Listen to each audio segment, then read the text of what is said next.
Olá, muito bom dia. O NE1 começa agora. Bom início de semana para você. Que a semana seja produtiva, leve, bora com fé. Estamos juntos a partir de agora com muita informação para você. Obrigada pela sua companhia. Janela aberta do Recife com imagens da área central. Poucas nuvens agora, né? Uma imagem bonita aí da nossa capital. Olha, pode chover rápido ainda hoje, de acordo com o clima-tempo. A temperatura máxima prevista é de 29 graus. Nossos canais de comunicação estão na tela, além do nosso Instagram, @ne1.globo. Você também participa pelo canal Globo, QR Code na tela e pelo nosso WhatsApp. Olha só, já salva aí na sua agenda, 32148500. E enquanto você manda mensagem para a nossa equipe, fica ligado em alguns dos assuntos de hoje. Cresce o número de acidentes com moto. Os atendimentos do SAMU Recife aos motociclistas que se envolvem em batidas é 60% maior em 3 anos. Imóvel abandonado, sinal de perigo. Os espaços viram alvo de invasões e lixo. Veja também uma competição em Jaboatão de canto e dança, que leva o nome de uma expressão que ficou bem conhecida nas redes sociais. E ainda o primeiro fim de semana do Festival de Inverno de Garanhuns. Moradores e turistas curtiram os shows na Praça Mestre Dominguinhos. Um outro assunto é qualidade do sono. E o que você faz antes de dormir para compensar aí o dia cansativo? Isso ganhou até um nome curioso na internet, a vingança do sono. Uma médica fala sobre o assunto. E tem muito mais. Seguimos juntos até 1h. Agora são 11h50 pelas ruas do Recife. Não é difícil encontrar imóveis fechados e muitos deles abandonados pelos proprietários. Sem manutenção ou controle, esses locais acabam sendo invadidos, tomados pelo mato e pelo lixo. Situação que preocupa quem é vizinho ou passa por perto. Estamos no bairro do Ipsep, zona sul do Recife. Esta é a rua Álvaro Moreira. Entre as casas aparece uma totalmente abandonada e cheia de entulho. Resto de metralha, pedaços de móveis velhos, areia. Aqui já não tem mais portas nem janelas. Levaram tudo. Leonesa mora vizinha ao imóvel.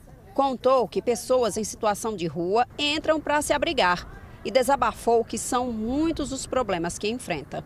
Muito mau cheiro para a gente, bichos peçonhentos, a gente tem muito escorpião nessa área, barata, rato, lagartas, tudo que você pensar a gente tem aí. Fora o acúmulo de lixo, né?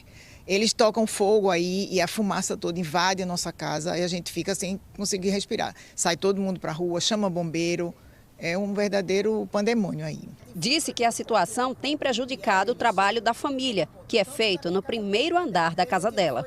E lá em cima, mesmo com o ar-condicionado fechado, entra a fumaça, entra o mau cheiro e é um ambiente horrível, né? Porque é um ambiente de saúde. A minha irmã é dentista, eu sou esteticista, a gente precisa de muita higiene e aí a gente não consegue por conta disso. Na parede foi colocada uma placa de venda.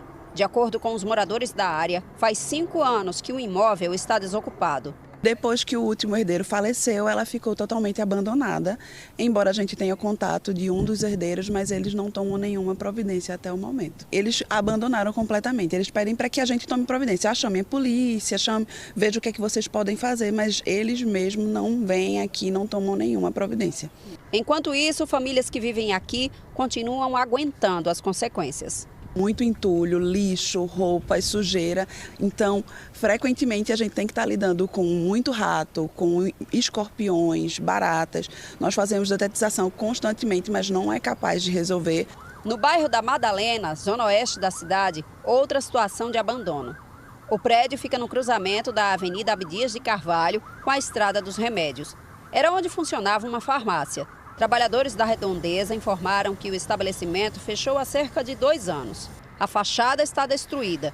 Do imóvel, restam apenas o piso, cheio de lixo amontoado, algumas paredes sujas e pequenas salas tomadas pelo lixo e com muito mau cheiro. Uma imundície. Seu Edon passa diariamente por aqui.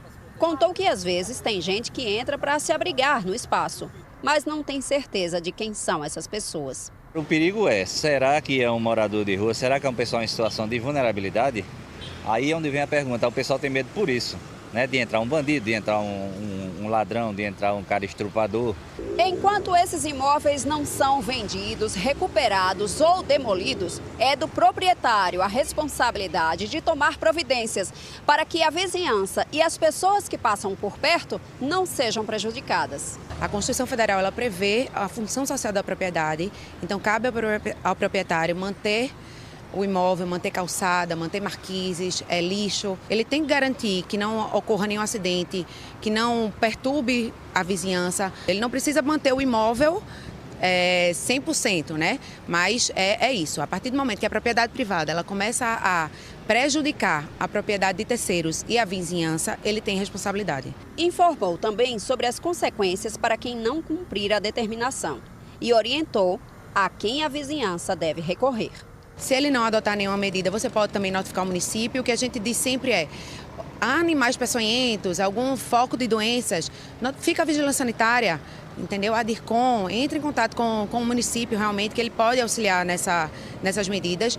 Se você notificou o proprietário, tentou o município, tentou tudo, não conseguiu, aí infelizmente a gente precisa de uma medida judicial, que é a ação de obrigação de fazer, né, para compelir o proprietário a adotar as medidas. E sabendo que ele, vindo a não cumprir, ele pode, inclusive, perder esse imóvel para o município. A Prefeitura do Recife informou que, por meio da Secretaria Executiva de Controle Urbano, realiza fiscalizações de rotina em imóveis de toda a cidade, além de atender denúncias da população. Informou também que, em caso de risco de desabamento e ameaça à saúde pública, outros órgãos e secretarias municipais são acionados. A Prefeitura disse ainda que o proprietário é procurado e notificado para fazer as intervenções necessárias. Caso haja o descumprimento, a Prefeitura instaura um processo administrativo e o caso é encaminhado à Procuradoria-Geral do município, que adota as medidas judiciais cabíveis para assegurar o cumprimento da legislação e resguardar a segurança da população. Seguimos agora pelo trânsito, a gente está bem pertinho do meio-dia, 11 horas e 55 minutos, com imagens para você da Avenida Pan-Nordestina. A gente já observa essa movimentação, fim de manhã, comecinho de tarde, um movimento mais intenso aí no lado esquerdo do seu vídeo, dos motoristas que vão sentido Paulista. Agora sim a gente começa a acompanhar carros, ônibus e motos aí no lado direito de quem vai sentido Recife. Uma outra câmera que eu quero te mostrar é a da Agamenon Magalhães, no bairro do Paissandu. A gente vê a movimentação intensa do trânsito de quem está seguindo aí para os compromissos da tarde. Outro ponto agora na sua tela, as imagens são da Avenida Guararapes, no bairro de Santo Antônio. Essa movimentação no fim da manhã, alguns pedestres por aí também, um movimento mais tranquilo do trânsito aí na região. Bora com imagens do nosso repórter cinematográfico Christopher Moraes. Essa é a Avenida Dantas Barreto, sequência aí da Guararapes que nós vimos há pouco.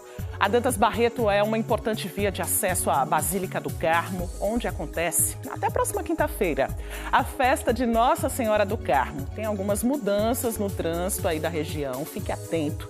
Desde a semana passada, por causa da festividade. Neste momento, os veículos que seguem em direção ao Pátio do Carmo, você já consegue ver essa movimentação por aí, os agentes também da CTTU, toda a festa que é montada, né? A gente está fazendo esse passeio com essa imagem aérea, né? Os vendedores também de lembrancinhas por ali no pátio do lado de fora, e agora a gente já está dentro da igreja para mostrar essa celebração tão bonita dos fiéis católicos na Igreja de Nossa Senhora do Carmo. Daqui a pouco, ao meio-dia, já bem pertinho, tem missa. Essas imagens aí são do repórter cinematográfico Ezequiel Quirino, que está por lá. A programação completa da festa você encontra acessando o link do G1, no QR Code que está aparecendo aqui na nossa tela. Já teve uma celebração hoje, às 7h30 da manhã, e além dessa, que começa ao meio-dia, tem outra missa às 3 da tarde, em homenagem aos 350 anos da Arquidiocese de Olinda e Recife.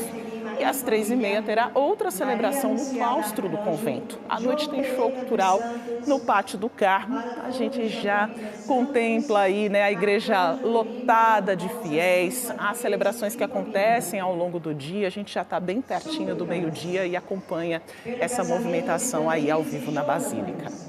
José Félix se pede pela saúde, Maria do Carmo. Olha, seguimos com outros assuntos. Depois de um dia corrido, muita gente adia a hora de dormir para assistir a uma série, ficar nas redes sociais ou simplesmente fazer algo que dê prazer.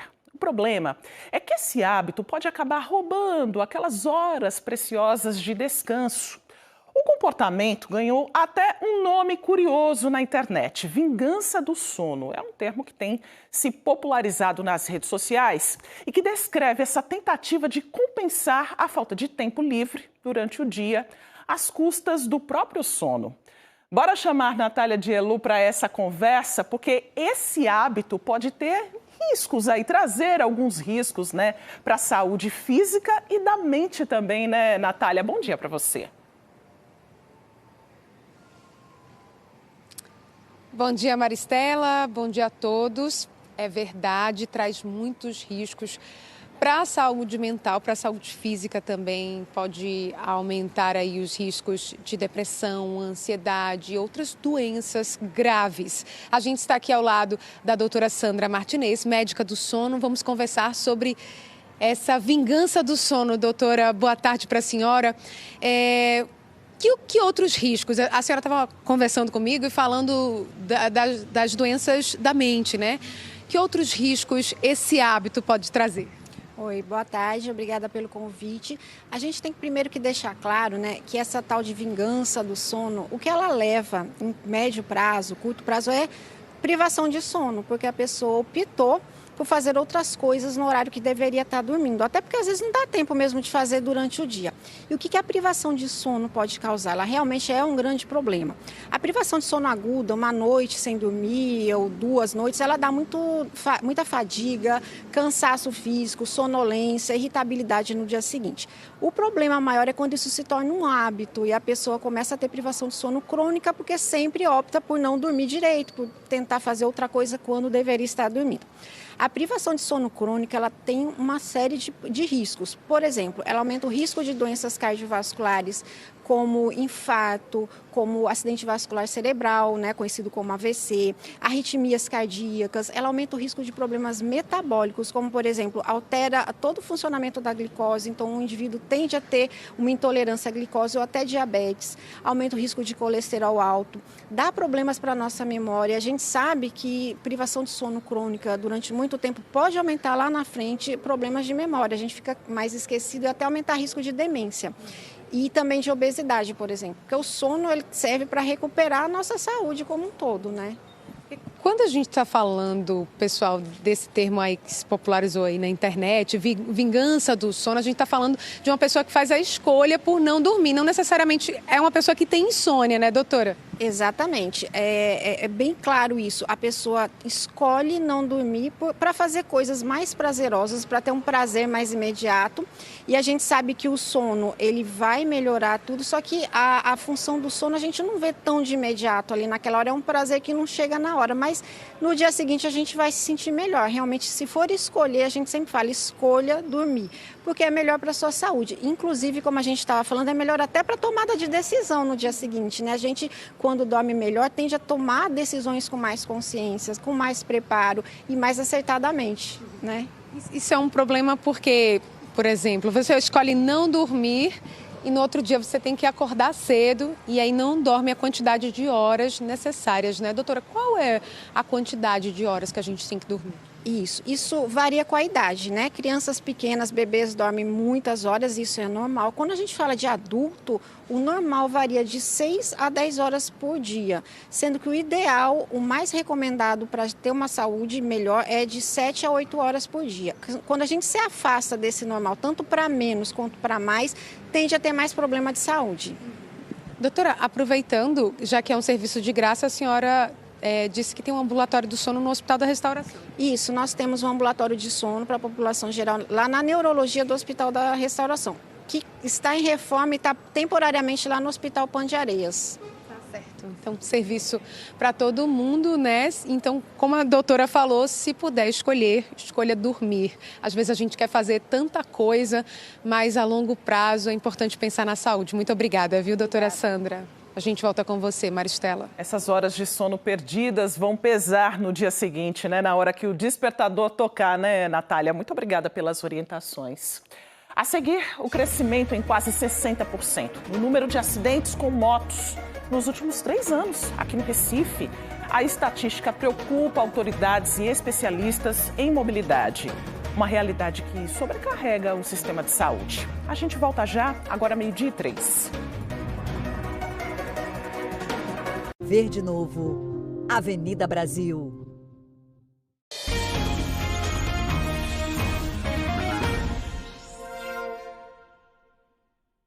Na semana passada, um homem foi preso por estuprar a sobrinha de 16 anos.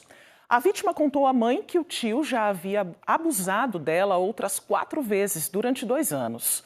A notícia está no G1 Pernambuco. De acordo com a polícia, a menina não tinha coragem de contar para a mãe porque sofria ameaças do criminoso.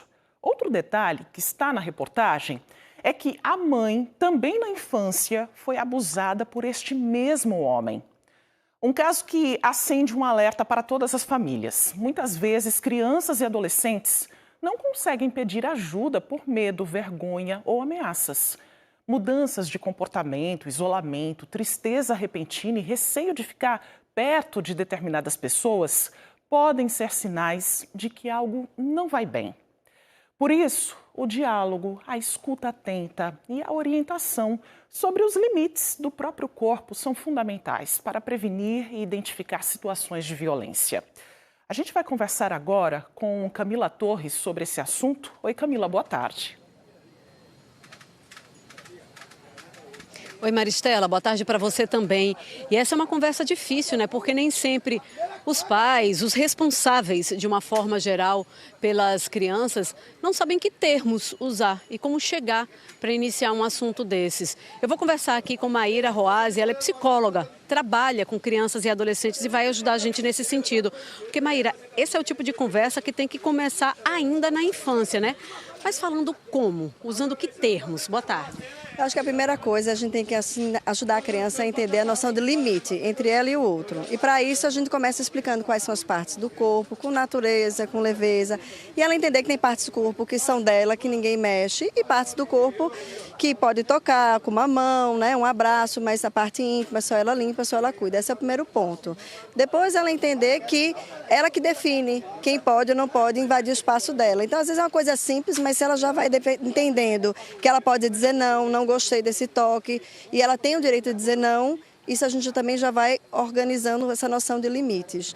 Também ela entender que certas partes a gente guarda, evitar a criança andando nua pela casa, sabe? Usar sunguinha, explicar, ó, vai entrar sujeirinha. Lógico que ela não sabe que é um abuso, mas ela já vai entendendo que aquela parte ali não é para brincar, é para fazer xixi, é para fazer cocô, entendeu? Eu acho que de uma linguagem que a criança entenda. E aí muitas escolas hoje já estão ensinando isso dentro da escola. As redes sociais têm muitos Instagrams ensinando os pais como conduzir isso, muitos livrinhos infantis. Então tem várias coisas que você pode buscar para começar a desenvolver esse vocabulário. Maíra, agora caso a criança ou o adolescente venha a contar para o pai, para a mãe, para o avô, para a avó, enfim, para uma pessoa que aconteceu alguma coisa que ela achou estranha, que ela não se sentiu confortável. Como que o adulto deve reagir para não travar a criança nessa hora, para a criança ou o adolescente ou a adolescente, para que eles se sintam seguros para continuar a conversa? Primeiro entender que geralmente a criança ou o adolescente assume que ele é culpado e que ele fez algo de errado. Seja porque a criança assume a culpa ou porque o abusador deixa isso claro para ela. Então a primeira coisa é você tem que estar calmo e muito tranquilo, o que é muito difícil. Então, não entrar no desespero, fingir que ela está contando uma fofoca que aconteceu na escola. E foi o que aconteceu. Mas como é que foi essa brincadeira? Que brincadeira engraçada. Porque se o adulto ou adolescente, se a criança ou adolescente sentir que você está tenso, que você está querendo informação, ele fecha. Ele não conta mais nada. E aí você não tem mais acesso. Então, a primeira coisa é se preparar para, se alguma coisa acontecer, você ter esse autocontrole, ficar quieto e tentar pegar o mais informação que você conseguir naquele momento. Porque às vezes ela vai contar algo e ela vai fechar. E aí você tem que esperar um pouquinho para chegar junto em outro momento e tentar investigar. Se ela sentir que está sendo interrogada, ela não conta. Nesse caso da semana passada de Olinda, uma outra pessoa foi determinante para que a adolescente vítima tivesse coragem de contar para a mãe, para que juntas elas buscassem a polícia, que foi outro adolescente que ouviu a história primeiro e incentivou a vítima a contar para a família o que tinha acontecido. Os adolescentes, eles também precisam ser preparados para, de repente, serem a pessoa de confiança de uma vítima de abuso, né? Exatamente, o que a gente estava até conversando antes da entrevista. Geralmente, pais são as figuras disciplinadoras. Então, raramente uma criança ou adolescente talvez vá contar isso para um pai e mãe, principalmente o adolescente. Então, talvez começar a trabalhar dentro de casa desde cedo o adulto de confiança. Quem é que ele pode contar? Que não precisa ser papai e mamãe. Você pode dizer para um tio. Quem é a pessoa que você mais confia para contar um segredo? E para ela poder saber que ela pode contar para outra pessoa que não seja o pai e a mãe. Esse é o primeiro ponto. E também fortalecer nossos filhos. Se algum amiguinho te contar alguma coisa, que seja, conta para a mamãe, que juntos a gente vai tentar ajudar esse amiguinho. Mesmo que ele não queira que conte para a mãe dele, a gente pode ajudar. Talvez deixar claro para o seu filho, para o seu adolescente, para ser um bom amigo e dizer se tem algum problema que você vai acolher e ajudá-lo a resolver aquele problema e proteger o amigo. Maíra, muito obrigada. Maristela, muitas vezes a gente quer proteger os nossos filhos dentro de casa, proteger escolhendo quais relações, quais pessoas vão estar ao redor dos filhos. Mas, às vezes, exatamente essas pessoas que estão ao redor dos nossos filhos são as pessoas que podem representar o perigo. Por isso, mais forte do que qualquer relação é esse poder da confiança, da conversa que Maíra estava falando aqui. Estabelecer desde criancinha com os filhos. Com você. Essa conversa é tão importante dentro de casa, né? E como ela bem disse, o reconhecimento dos limites do próprio corpo, esse diálogo mesmo em casa para evitar esses casos de violência. Muito obrigada pelo alerta, viu, Camila? E o uso de motocicletas faz parte do dia a dia das cidades, mas o crescimento no número de acidentes tem preocupado autoridades de saúde e especialistas em mobilidade. Os atendimentos feitos pelo SAMU Recife aos motociclistas que se envolvem em batidas aumentou quase 60% em 3 anos. Uma realidade que vira um perigo nas ruas e sobrecarrega o sistema de saúde. Basta uma olhada rápida no trânsito da área central do Recife, que a gente vê muitas delas circulando. A motocicleta é um meio de transporte e tem sido uma forma de sustento para muitas famílias. Faz 5 anos que o Wellington trabalha fazendo transporte por aplicativo com motocicleta.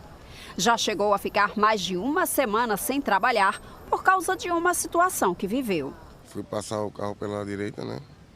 E praticamente o cidadão lá com o caminhão me fechou.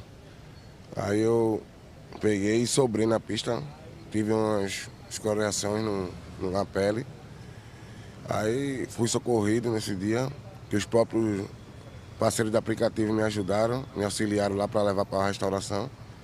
Aí fiquei um bocado de tempo arranhado, passei 1 semana sem trabalhar e ficou difícil. A todo instante é comum um atendimento de urgência para os feridos em ocorrências no trânsito. De acordo com dados do SAMU, entre 2022 e 2025, os atendimentos às vítimas de acidentes aumentaram 57,69% no Recife e região metropolitana. Em 2025, o total geral de atendimentos no trânsito, incluindo atropelamentos e demais acidentes com outros veículos, foi de 13.716.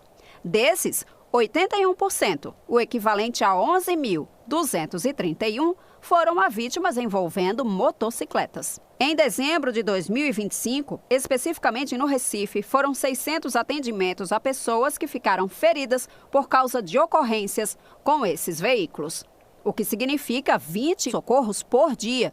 Foi o mês com maior ocorrência no ano passado. Antigamente, nós atendíamos uma pessoa guiando uma motocicleta. Hoje nós temos 2 pessoas, ou às vezes até uma terceira, se for um atropelamento. Então, isso ocupa mais equipes do SAMU ao mesmo tempo. Então, uma ambulância que conseguir atender uma vítima, hoje são necessárias 2 ou até 3 ambulâncias. São números que vêm crescendo ano a ano, mês a mês. Isso tem nos deixado muito preocupados com relação a mais pessoas feridas e mais pessoas sequeladas. Para tentar evitar a quantidade de acidentes no trânsito envolvendo motocicletas, é preciso colocar em prática algumas medidas. Entre elas, atitudes do próprio condutor da motocicleta. É quando se fala no fator humano em defesa da vida. Conscientização para quem vai dirigir, para quem vai pegar a moto, é justamente você evitar o excesso de velocidade, o uso de bebida alcoólica, que são grandes fatores que contribuem para o aumento de sinistros, né? Respeitar o limite da velocidade, utilizar o capacete, não subir na calçada, não passar na faixa de pedestre, tudo isso eu tenho que respeitar. Quando eu não respeito, eu vou provocar um sinistro de trânsito, posso tirar a minha vida e a vida de outra pessoa. Coloca em risco todo mundo, né? E um outro risco para os motociclistas é a linha de cerol ou chilena. Em Pernambuco, a lei proíbe a comercialização e o uso dessas linhas. O descumprimento pode resultar em multa e prisão, mas usadas ilegalmente nas pipas, elas são altamente cortantes e já foram responsáveis por acidentes e até mortes. Daniele Fonseca, que preparou a reportagem sobre acidentes com moto para a gente, agora fala sobre os perigos dessas linhas, né, Daniele? Boa tarde. Oi, Maristela, boa tarde para você, para todos que estão nos acompanhando no NE1 de hoje. E olha, Maristela, infelizmente, nesse período de férias, o uso, né, dessas pipas com a linha de cerol, infelizmente, aumenta, né? E a gente, inclusive, traz essa reflexão aqui para que ninguém use isso, porque são muitos prejuízos. Eu falo ao vivo aqui do bairro do Espinheiro, na zona norte do Recife. Convidamos Eduardo Alves, que é do Detran. E então, Eduardo, o que a gente tem aí, inclusive, que você trouxe para mostrar, a antena corta-pipa, né, para que o motociclista, o ciclista, possa usar para evitar esse tipo de acidente. Ela é obrigatória para quem? Boa tarde. Boa tarde, Daniele, Maristela, uma excelente tarde a todos. Ela é obrigatória, essa antena, que é a antena corta-pipa, ela é obrigatória para aquele que é mototáxi, motofrete regulamentado, ou seja, aquele que tem a placa vermelha. Para os demais motociclistas, ele é um acessório. Como acessório, usa quem quer. Se você achar que é importante, que vai salvar a sua vida, você instala uma na sua motocicleta e faz uso dela. Também não adianta você estar com esse equipamento instalado e na hora que o seu veículo estiver em movimento, você estar com ela abaixada, também não vai resolver nada. Eduardo, apesar dessa brecha, a gente pode dizer, né, essa lacuna que se tem aí, que só é obrigatória para algumas categorias, qual é a reflexão, o alerta que você faz sobre isso para que todo mundo possa usar, deve usar? Daniele, o maior alerta que a gente traz é exatamente você ter o cuidado com a sua própria vida. Infelizmente, nós temos inúmeros casos aí no Hospital da Restauração, nos grandes hospitais, de pessoas até mesmo que vieram a óbito porque não estavam usando uma antena corta-pipa e aí tiveram uma lesão no pescoço e acabaram vindo a óbito. A gente tem visto muito patinete, né, pelas ruas de uns tempos para cá. Também pode instalar num deles? Claro, e se essa pessoa, proprietário desse equipamento, ele achar que é importante e está protegido em caso de uma eventualidade, ele pode sim instalar no seu equipamento sem nenhum problema. Multa e punições para quem tem a obrigação de usar e não utiliza? Para quem é obrigatório e não estiver utilizando a antena corta-pipa, ela é uma infração de natureza grave, com multa de R$ 195,23 e 5 pontos no prontuário do proprietário do veículo. Eduardo, a gente agradece demais sua participação aqui no NE1 de hoje e nós também convidamos para essa entrevista o médico do SAMU, Dr. Petrus Andrade. Então, doutor, o risco, né, inclusive de morte, para quem, o motociclista, o ciclista que estiver circulando e tiver contato com uma linha de cerol, linha chilena também, como se chama. Boa tarde. Boa tarde, Dani. Boa tarde, Maristela. É verdade. Infelizmente, ainda existem casos das pessoas utilizando esse tipo de material que é extremamente cortante. A gente sabe que a lesão vai depender do local onde a linha bateu, então pode ser na face, pode ser no pescoço e da velocidade que o condutor estava andando.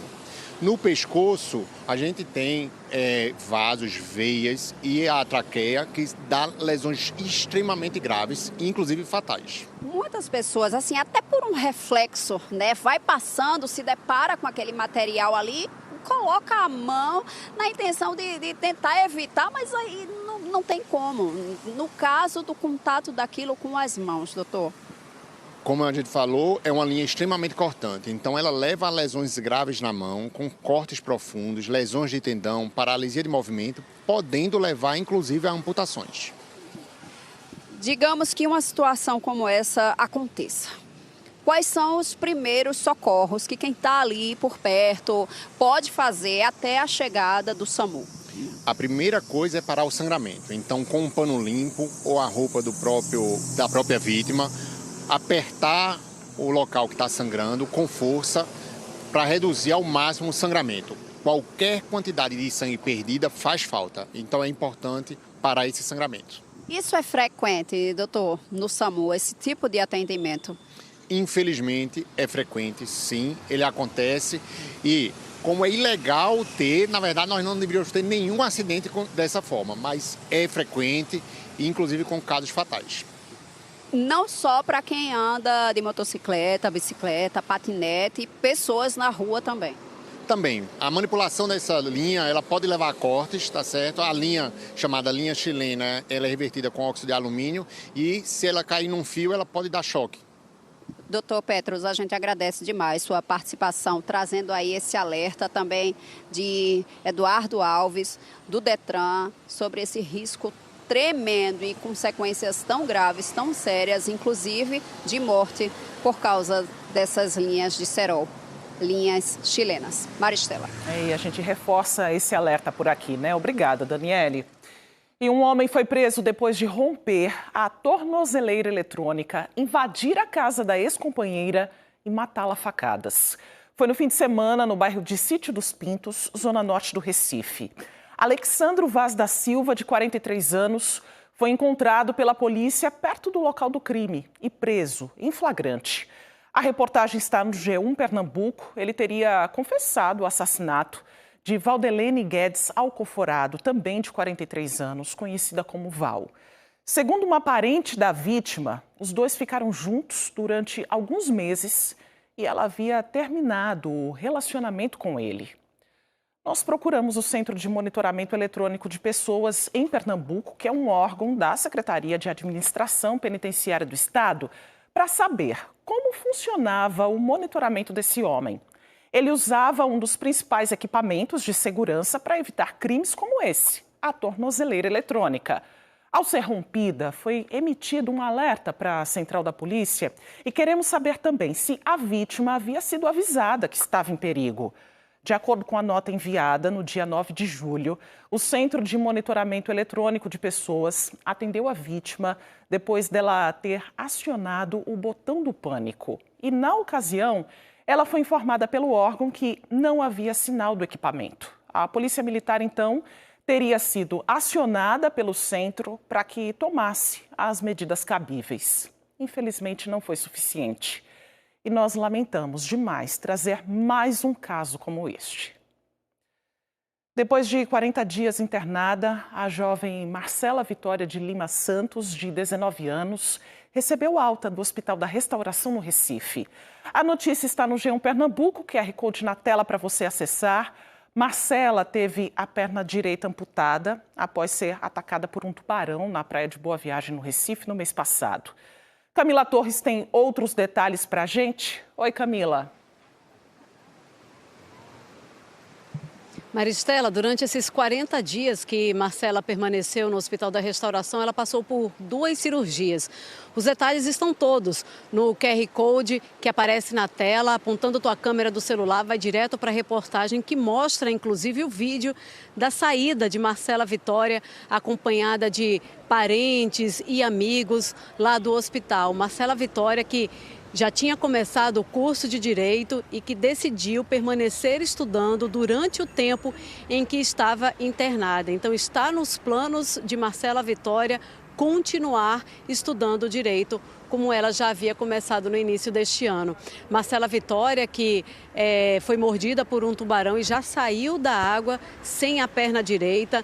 Naquele dia, um médico estava passando pela praia. Foi exatamente no momento em que ela foi retirada da água. E esse médico, que é de Minas Gerais, estava aqui a passeio em Pernambuco. Ele fez os primeiros socorros, então ajudou a estabilizar o quadro de Marcela até que ela fosse socorrida e levada para o Hospital da Restauração Restauração. 40 dias, então, dessa história e hoje a gente conta que Marcela Vitória teve alta do Hospital da Restauração. Começou a fazer já os primeiros procedimentos de reabilitação lá dentro mesmo do Hospital da Restauração e agora ela segue essa parte do tratamento. Tem outros detalhes também dessa recuperação de Marcela Vitória na reportagem que está no G1 Pernambuco. A reportagem do G1, inclusive, fala do menino João Lucas, que um dia antes de Marcela também foi mordido por um tubarão. Ele que foi mordido por um tubarão aqui em Jaboatão dos Guararapes, de onde eu falo ao vivo. Ele também precisou amputar a perna. Teve alta na semana passada.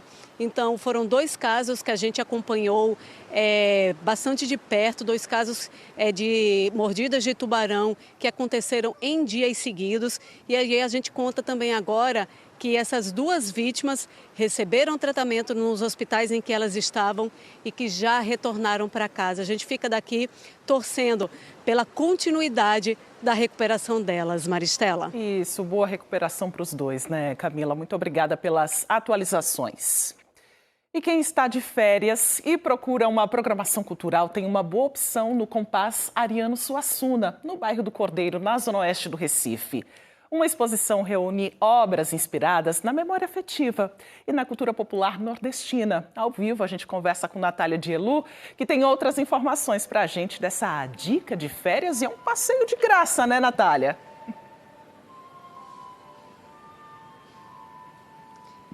Um passeio de graça e encantador, né, Maristela? A gente está aqui ao lado de Consuelo Figueira, que é a artista visual responsável por essa exposição. A gente vai conversar com ela, mas primeiro eu queria mostrar a riqueza desse trabalho. É muito bonito mesmo. Tem referência no movimento armorial de Ariano Suassuna. E o que é mais interessante é que Consuelo faz tudo isso com caneta, né, Consuelo? Boa tarde, bem-vinda ao NA1. Boa tarde. Eu gosto mais de caneta, até pela firmeza que tem a ponta, que é mais durinha do que pincel. Eu acho mais difícil com pincel. E a inspiração tem a ver com o movimento armorial? Tem tudo a ver com o movimento armorial e outra inspiração também que é samico, até pela forma como faz, né?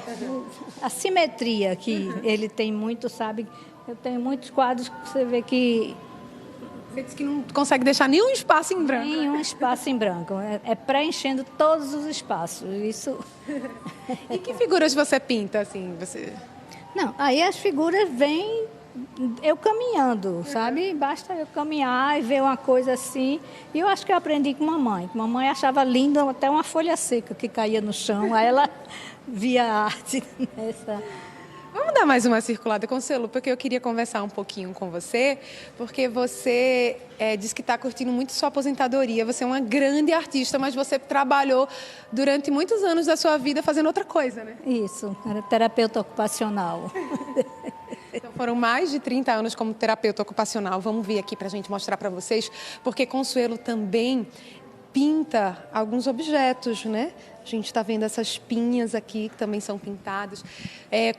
Você faz isso desde pequena? Você estava me contando que enquanto trabalhava como terapeuta ocupacional... Eu desenhava, realmente ficava desenhando. Quando faltava um paciente entre um e outro, aí eu pegava papel avulso e desenhava, fazia os desenhos com caneta esferográfica mesmo.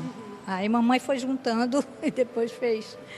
Nossa, muito lindo o trabalho. Essa exposição começou no dia 7 e vai até o dia 17 de agosto. É gratuita. Quem quiser visitar pode vir aqui no Compass Ariano Suassuna das 9 da manhã às 5 da tarde. Consuelo, que já tem também uma relação com o Compass Ariano Suassuna, né? Já. Toda terça eu venho aqui e a gente faz um trabalho com o pessoal da comunidade, que é no... Que são esses passarinhos, né, Consuelo? Deixa eu pedir para Sanderlan San Costa mostrar para vocês. Esses passarinhos que estão aqui em cima, você fez para enfeitar aqui junto com a comunidade. Não, a gente faz, aí todos nós participamos de pintar, faz as pinturas, porque é com papel machê. Muito lindo o trabalho, parabéns, viu, Consuelo Figueira, por esse trabalho lindo. Então, até o dia 17 de agosto, aqui no Compaz, Ariano Suassuna. Maristela. De fato, uma excelente opção para as férias, Natália. E as férias escolares também podem ser uma oportunidade para despertar o gosto pelos livros. No Recife, a Biblioteca Comunitária Caranguejo Tabaiares promove uma colônia de férias que reúne contação de histórias, atividades lúdicas e muita leitura. Voluntários esperam atender cerca de 400 crianças nas próximas 2 semanas. O prédio hoje tem térreo e primeiro andar, só que a biblioteca comunitária começou pequena, apertada numa sala. Com as doações e a participação dos moradores, o trabalho foi crescendo. O acervo tem livros para todas as idades, mas a colônia de férias é para crianças a partir de 4 anos e até 13, 14. Cássio foi um dos primeiros a chegar hoje. Silvia se diverte, Silvia canta. Por que é importante ler? Que a gente já aprende mais. Que a gente não sabe ler, como a gente vai ler, como tipo quando a tia chamar. Eles entendem a importância da leitura como atividade diária, mesmo quando não tem aula. Praticar em casa, praticar aqui na biblioteca, em qualquer lugar você pode pegar um livro e ler. Tem que ler livro, estudar. Aqui pode vir para a biblioteca, que tem um monte de livro que é para ler. São 21 anos de biblioteca e já 40 edições desse projeto para incentivar a leitura. São voluntários que vêm aqui contar histórias, fazer com que todo mundo preste atenção é um desafio. Juju ganhou uma plantinha e pensou que cada folhinha é como um amigo, que precisa ser cuidada e cultivada. Tem criança que fixa mais o fim da história. É sobre não jogar lixo no mar, no chão, cuidar bem das plantas. Quem lembra o nome da menina? Eu. Juju. Por que é importante a gente ter amigo? Para brincar, para estudar em dupla. Tem criança que pega o contexto. Ela cuidava das plantas, cuidava do mar, tinha vários amigos. E tem aquela que entende o enredo e a mensagem do que é contado. Que a gente pode ter qualquer amigo, não precisa escolher um amigo, ajudar na escola, para não ficar sozinho, excluído de várias pessoas, que você possa fazer vários amigos, que nem a sua mãe, que nem seu pai. A Dilene faz isso há mais de 20 anos. Muitas vezes eles chegam aqui na biblioteca, às vezes sem o conhecimento da leitura, às vezes não sabem ler. E esse trabalho que fizemos aqui é um trabalho contínuo e a gente percebe isso, a importância da leitura, que eles precisam levar para o resto da vida. É isso que vai engrandecer, é isso que vai se realizar. João insistiu em vão. Só sugeriu Ivaldo, mas Lua disse que Ivaldo é nome, não apelido. Eu me sinto orgulhosa, né? Porque as crianças se dedicam muito, me pedem muito para ler. Isso é muito, mesmo aquelas que ainda não sabem, me pedem muito, ajuda. E é bom ler para elas, né? Tá com um livro ali. O livro exercita várias habilidades: a leitura, a forma correta de escrever, a desenvoltura do falar, a compreensão dos textos e do mundo. É sobre um menino chamado Ivo e ele não tinha apelido. Ele fez um concurso para sortear um apelido para ele. Ele decidiu que ficaria com Ivo, porque já era parecido com um apelido, então ele resolveu ficar com esse nome. E o teu? Tu tem apelido? Tenho. Como é que é o teu apelido? Winnie. Winnie. Tu gosta do teu apelido? A expectativa é atender até 400 crianças em 2 semanas, pela manhã e à tarde. As pessoas podem fazer a doação dos livros, né? Dos livros de literatura, principalmente os livros infantis. A pessoa também pode doar aquele resto de material pedagógico que tem das crianças que sobra, lápis, borracha, lápis de cera. Além também de apoiar com lanche, pode trazer um lanche, ou ser um voluntário na biblioteca e contribuir, manda um Pix para ajudar a instituição, as despesas para o funcionamento dela, né? A colônia de férias vai até o dia 24 de julho, das 9 às 11 da manhã e das 2 às 4 da tarde. A Biblioteca Comunitária Caranguejo Tabaiares fica na rua Campos Tabaiares, número 92, na Ilha do Retiro, no Recife.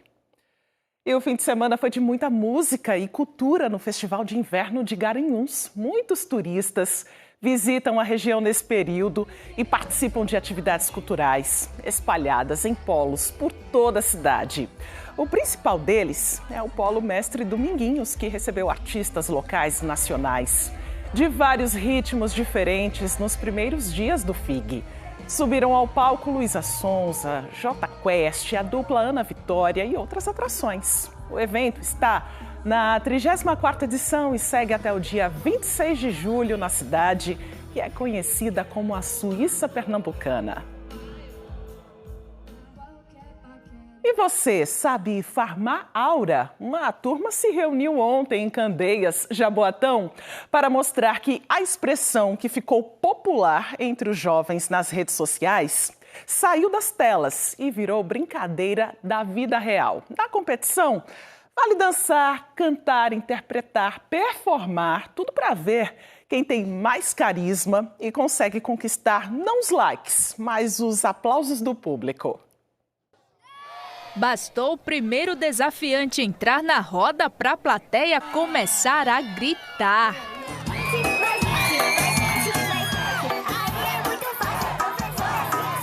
O objetivo aqui é um só: farmar aura. Eu estou sentindo aqui bastante aura do nosso povo aqui. O pessoal de Candeias com certeza não só tem aura, como sabe farmar. Para quem ainda não entendeu nada, calma que a gente explica. O termo farmar veio dos jogos eletrônicos e significa acumular pontos ou experiência. Já a aura é o carisma, a energia, ou melhor, a vibe de uma pessoa. Juntando os dois, a brincadeira é ver quem consegue mais aplausos e reações do público. Farmar aura começou como uma brincadeira na internet, assim, sabe, que era tipo um meme, só que começou a se espalhar muito agora e vocês podem ver, tipo, organizações como essa, assim, de pessoas querendo participar da brincadeira, sabe? E aí tá se tornando um negócio muito legal no Brasil inteiro. O mais curioso é que não existe uma regra definida. Vale o jeito de andar, a dança, a expressão, o look, a confiança, tudo o que fizer a plateia reagir. A ideia surgiu nas redes sociais, mas rapidamente saiu das telas. Encontros como este já aconteceram em diferentes cidades brasileiras e agora também reuniu jovens no primeiro encontro Farmar Aura na praia de Candeias, em Jaboatão dos Guararapes. Todo mundo se divertindo, um momento de interação, um momento de alegria, esse momento de encontro, o primeiro encontro Farmar Aura aqui em Candeias. A gente está há 3 décadas na frente dessa geração, né? E para mim é um privilégio a gente acompanhar essa geração. Eu sou pai de 2 também, e a gente acompanhar essa geração. O que era para ser apenas uma brincadeira na internet acabou virando um jeito de conhecer gente nova. Tem quem venha fazer amizades, quem só assiste, mas também quem se arrisca a competir. E pouco importa quem ganhou a disputa. O encontro mostra como uma expressão criada no universo digital conseguiu reunir centenas de pessoas, mas dessa vez, cara a cara. Aura, todo mundo tem aura dentro do coração, só é saber transmitir essa aura. O rei voltou!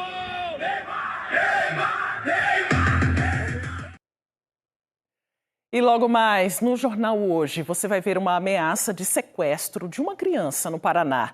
Um dos suspeitos é tio-avô do garoto. Roberto Kovalik chega agora com esse e outros destaques. Oi, Kovalik. Olá, uma boa segunda-feira para você, uma boa semana. Você vai ver no Jornal Hoje, Câmara dos Deputados destinou quase 1 bilhão e 300 milhões de reais em emendas, sem identificar o deputado que indicou os beneficiários dos recursos. Os dados são de um estudo da Transparência Brasil. Uma ameaça de sequestro inusitada em Curitiba. Uma mulher teve que pagar 10 mil reais para evitar que o neto fosse sequestrado. A polícia prendeu 2 suspeitos e descobriu que um deles era irmão dessa mulher. E a Copa do Mundo chega na reta final, o que os treinadores de França, Espanha, Argentina e Inglaterra estão preparando. O treinador da Inglaterra, que é alemão, foca nos detalhes e procura corrigir cada erro, mesmo que pequeno. Já o treinador da Argentina quer blindar o time de polêmicas, já que a Argentina e a Inglaterra têm uma enorme rivalidade futebolística e já se enfrentaram numa guerra que até hoje provoca discussão. Espero você no Jornal Hoje. Até lá. Você tem cachorro em casa ou no apartamento? Alguns animais têm o hábito de roer os móveis. Daniele Fonseca está agora com um adestrador para explicar esse comportamento para a gente. Qual será a solução para proteger os móveis e preservar também o bem-estar do pet, hein, Daniele? Olha, Maristela, antes de tudo, lembrando que isso é normal, tá?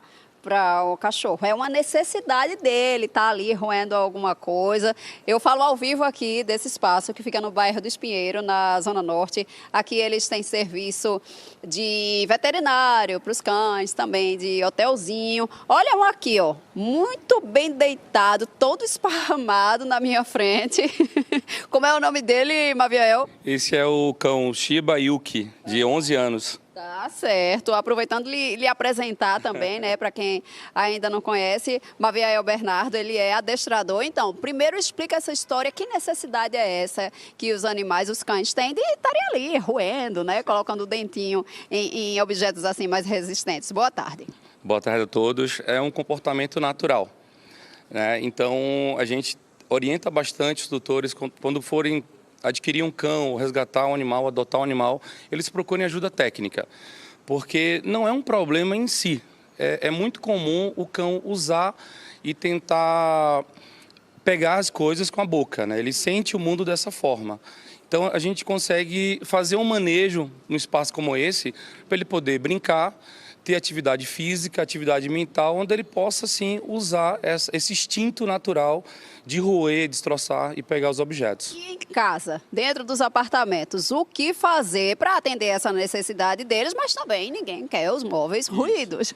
Existem alguns problemas comuns, né, que a gente encontra por aí. Cães com acúmulo de energia. Então, o cão ele precisa gastar energia, ele precisa passear, ele precisa aprender no ambiente que ele vive, casa, apartamento, que vai ser oferecido um estímulo para ele roer e para brincar. Então, isso ajuda também na relação. Cães que têm problema de frustração, o medo, mudanças, eles precisam de uma rotina bem estabelecida para poder entender que você vai oferecer um brinquedo, um mastigável, uma cordinha para brincar com ele, através de brinquedos interativos, mastigáveis e até usar o olfato para poder o cão relaxar, né? Cães que têm problema de ansiedade de separação sofrem muito com isso. Então, geralmente, eles esperam o dono sair para começar a destruir as coisas, a roer, porque se torna um sofrimento a ausência do dono. E quando acontece do dono estar lá e presenciar esse momento, qual é o recomendado? É pedir para parar? É repreender? Qual é a solução que você traz? Isso, nunca repreender, tá? A correção, a punição pode agravar, piorar esse comportamento, lembrando que é um comportamento natural. Então, através do manejo com o brinquedo adequado, você vai fazer a troca, né? Primeiro, depender do objeto, você pode fazer a intervenção, você pode tirar o cão daquele contexto de estar pegando o objeto do tutor, né? Restringir esses objetos para o cão não ter acesso e oferecer para ele, por exemplo, a gente tem aqui um brinquedo interativo, né? Um brinquedo onde ele vai usar o corpo, a boca, o focinho, o olfato para tirar a recompensa. Maviel, muito obrigada, viu, pelos alertas, né, pelas orientações aí para todo mundo. Olha aí, Maristela, é assim que eu volto para você. Boas dicas, Daniele. A seguir, as notícias esportivas com Sabrina Rocha. O Náutico amarga o 7º jogo sem vencer e complica a situação na Série B do Brasileirão. E pela Série C, o Santa Cruz está feliz da vida com a 3ª vitória seguida. O União volta já agora.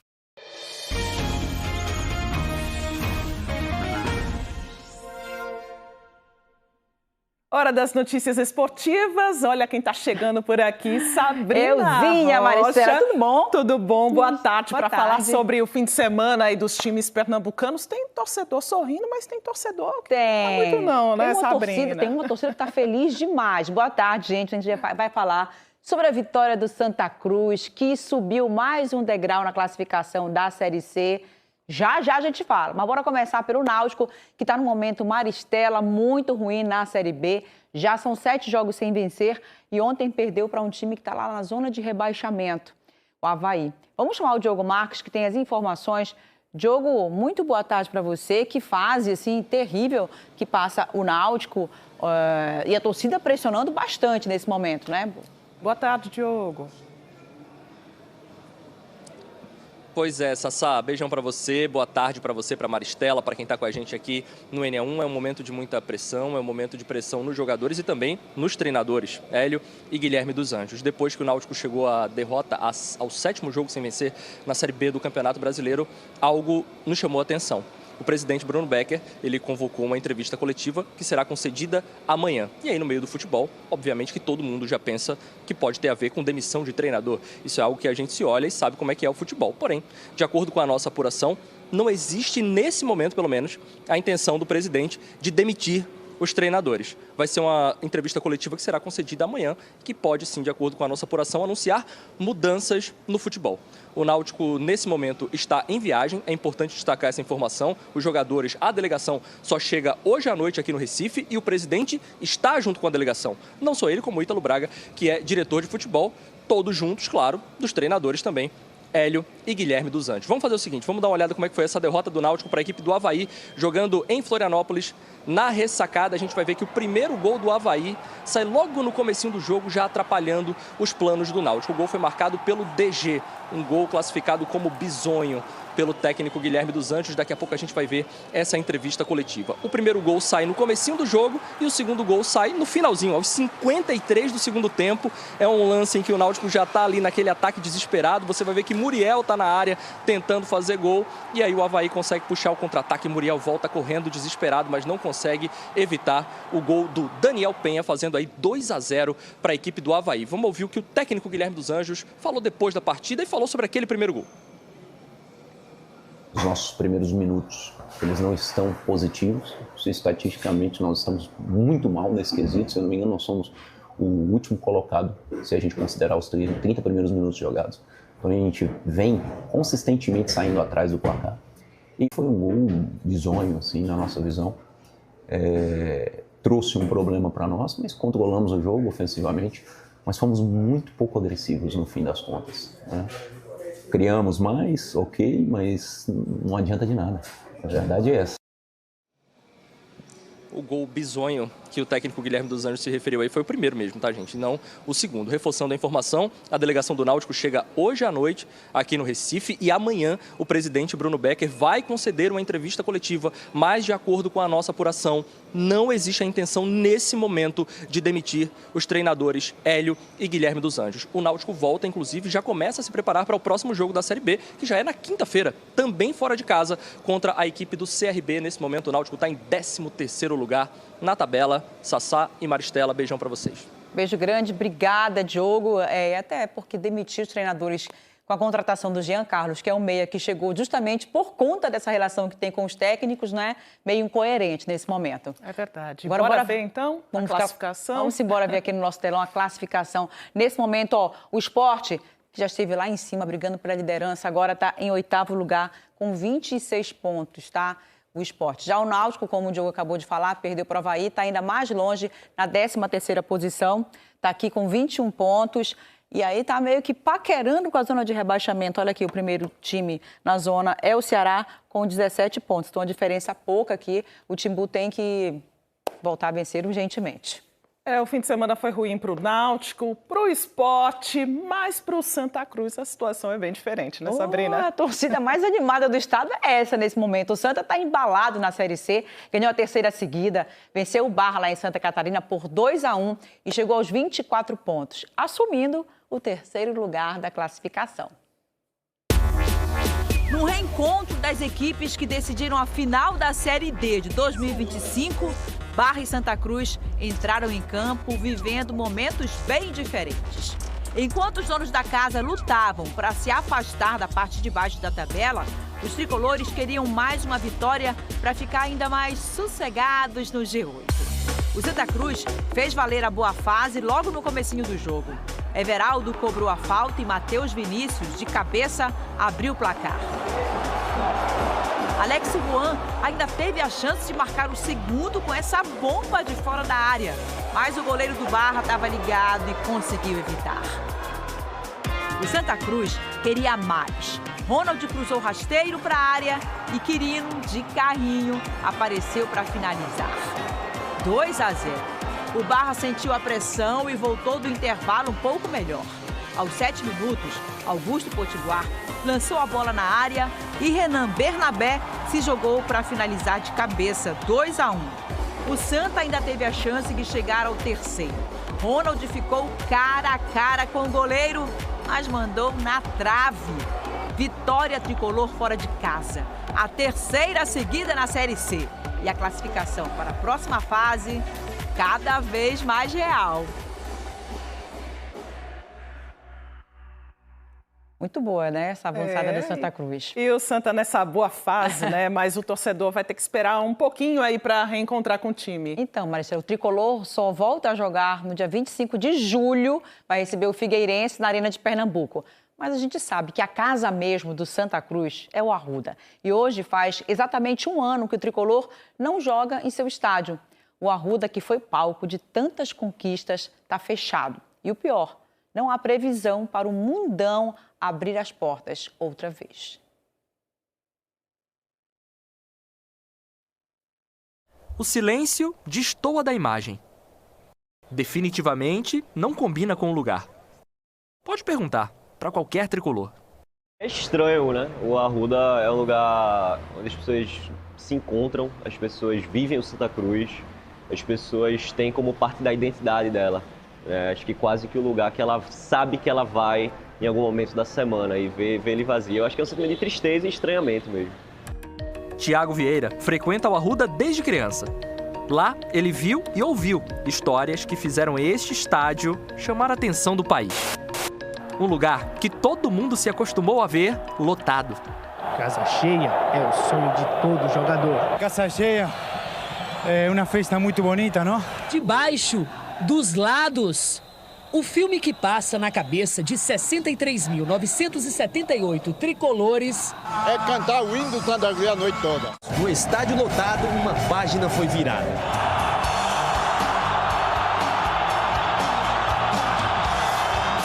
O problema é que cada vez mais essa história se limita ao passado. Já faz um ano que esse estádio não recebe torcedor por falta de laudos de segurança. A última vez que teve um jogo por aqui, com torcida na arquibancada, foi em 13 de julho do ano passado. Torcida, né? A torcida aí é fora do normal, né? Destaque no Brasil, no mundo. Pela Série D, o Santa empatou com o Santa Cruz de Natal por 1-1, gol de Thiago Galhardo de pênalti. Depois disso, um ano de silêncio. Eu acho que para além das histórias dos grandes públicos do Arruda, acho que para quem vivencia o clube mais cotidianamente, eu acho que o que faz falta é aquela presença contínua, sabe? É aquele estar aqui o tempo todo, ver aqueles grandes jogos de grandes públicos, mas aqueles jogos que estão sempre acontecendo, né? Você vê aquelas mesmas pessoas no mesmo lugar da arquibancada, aquele mesmo ritual. Adriano Lucena é presidente da Comissão Patrimonial do Santa Cruz e conversou com a gente. De acordo com ele, o principal motivo para a situação do Arruda não avançar é a falta de dinheiro. Fazer no Santa Cruz é preciso de recursos. O estádio do Arruda ele envolve uma parte financeira extremamente significativa. E entre o estádio hoje e o futebol, veja que hoje a gente escuta, poxa, está com salário atrasado, precisamos estar em dia. Então, no clube de futebol que não coloca o seu plantel de forma rigorosamente em dia o seu salário, como vai fazer intervenções no estádio de futebol que envolve muitos recursos? O Corpo de Bombeiros e a Defesa Civil do Recife informaram que a situação atual é a mesma desde a última vistoria, que foi em abril. Em nota oficial, divulgada há 3 meses, a Defesa Civil informou que o relatório sobre o grau de risco do estádio foi classificado como muito alto em um trecho e alto nos demais.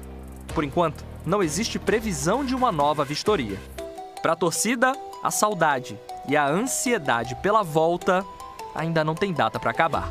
Primeiro é um sentimento de incerteza, né? Eu acho que isso é o que mais dói, é esse não saber quando voltar para casa, e é esse o sentimento de voltar para casa, eu acho que é o que mais incomoda o torcedor. Então é isso, acho que é transparência, saber as datas, saber quando volta e acho que torcer para que dê tudo certo.